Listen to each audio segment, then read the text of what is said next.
was there some clarity about the submarine announcement yesterday. I mean, the little leak that went out and said everyone's been called, secret hush-hush meeting, and you're thinking, gosh, what's happening? We're finally going to get New Zealand into the Commonwealth. What's going to happen here? But we ended up with this great headline in the paper this morning, the great southern land. Well done to the Daily Telegraph. They win. Yeah, well, I did front page last night, so we were across the front pages as they were coming in, hot off the press, and that was by far the best one. And I'm sorry to every other editor around the country. They all had great front pages on it. And I can tell you, and I think I speak on behalf of most Australians, it was so good to not see COVID front and centre on our front pages. Yeah. And look, what I particularly like about this is, one, this will be a legacy that Scott Morrison will be remembered for, and rightly should be. And two, all the time, this whole time where he's been attacked over his handling of COVID, it's been such a bun fight between the states and the back and forth and the argy-bargy. In the background, they have very quietly, with a small secret team, been working on what is a significant and historical deal that will put us shoulder to shoulder with the US and the UK, and now admissions that there has been a major shift in the strategic security of our region, and that they have taken serious action about this. So from a security perspective, it is a massive win for us as Australians. And look, despite what happened in Afghanistan and questions about the leadership that was being thrown by the US, apart from Biden not being able to get our Prime Minister's name correct, which I just think is shameful and terrible. Oh, don't worry, he can hardly ever remember his own name some days, so don't worry about it. Yeah, it was an incredible announcement, and yes, that was my very favourite front page. Look, and Stephen, I mean, in Canberra, you're a breakfast radio announcer, so there must have been a buzz there too, because there was a genuine nation-building purpose now about the biggest piece of kit in town, which is the Defence Department. I know it's 20 years from now, no sub is going to be built, automatically, and so the Chinese government is shaking in their boots tonight, worried about the subs coming 20 years from now. But the statement was a significant change that I think exhilarates a lot of Australians. Well, there's a couple of things that I take from this, and the first thing is that we can't underestimate how momentous an announcement this was yesterday of this formation of AUKUS.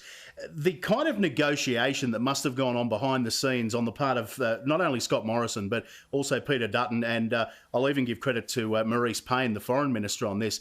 This is not something simple to pull off.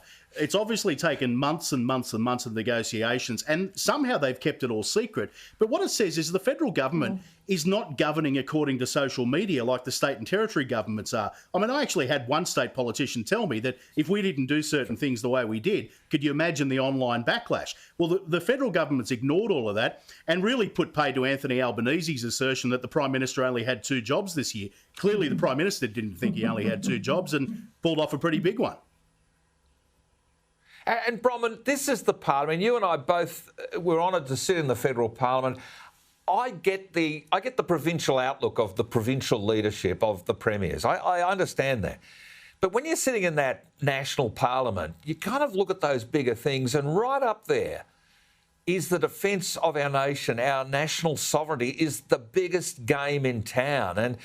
And the fact that they did do this, real secret squirrel style, that everybody held their counsel, and we've formed this AUKUS caucus, as I like to call it.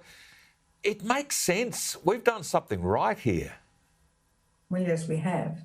And you're quite right, Gary. I mean, the defence of our nation is the primary, absolute primary responsibility of the federal government. It's right up there as number one. And when I had the honour to be Defence Industry Minister, the first one to be created with that specific goal to pay attention to our capability to build requirements for Australia. It was an enormous responsibility to know precisely what we had and what we could do. And the reason I went to sea in the submarine, and let me say, this was it. This was the model of it given to me by the commanding officer and the company of the boat. Oh, fantastic! Malcolm. Yeah, it's wow, very impressive. Yeah. And the reason I went to sea is because I had received a lot of complaints that had come from all sorts of areas about the boats themselves. And I thought the only way to deal with this is to go to sea and take a look for myself. And so I was literally at sea for 24 hours, and we were at the bottom of the Great Southern Ocean. And I was able to look at the capability, look at the criticisms, look at what needed to be done. And if I told you what all those were, I'd have to shoot you. But the bottom line was we were able to deal with those questions.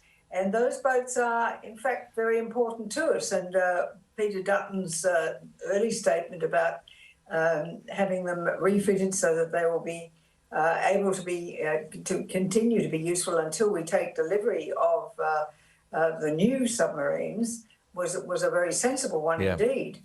But I pushed the point. There is no reason, to my way of thinking, that we can't negotiate further and see if we can lease two of those submarines, the Virginia class or the Astute class. Now, it reminds me a bit in these choices about when we were back in the 60s when Sir Robert Menzies had to make the decision between the F-111 and the offering from the UK then, and chose the F-111, which turned out to be a magnificent decision.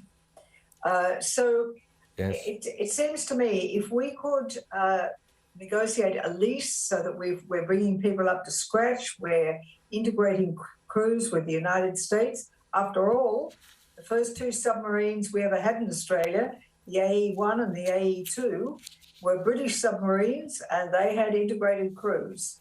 They were predominantly led by the British then, or the UK component. So there is a precedent, if you like. And the AE-2 was the first through the Dardanelles at the beginning of, just before the landing at Anzac. But that's too diverse. But the most important thing that we have to do is focus on our security. And that means when we come to climate change, it has to be a policy for our country, not the United Nations, not even Britain, not even the United States. It's what's in it for us. We have no alternative to coal unless we go nuclear. Maybe that debate is about to open up. If you're really interested in zero emissions, then nuclear is the way to go. And we've got we're the second largest producer of uranium in the world, I think, after Canada. So it's very important that we focus on what is right for Australia. And the negotiations we've seen to bring about this pact that has been so well received means that we can negotiate further. So when it comes to the Glasgow meeting, my goodness, I think maybe because of the pandemic it should be put off anyway. But that's another point. But we mustn't cave in. We mustn't cave in. We have to be able to manufacture things here, and we need energy, we need electricity for that, and it comes from coal at the moment, and gas.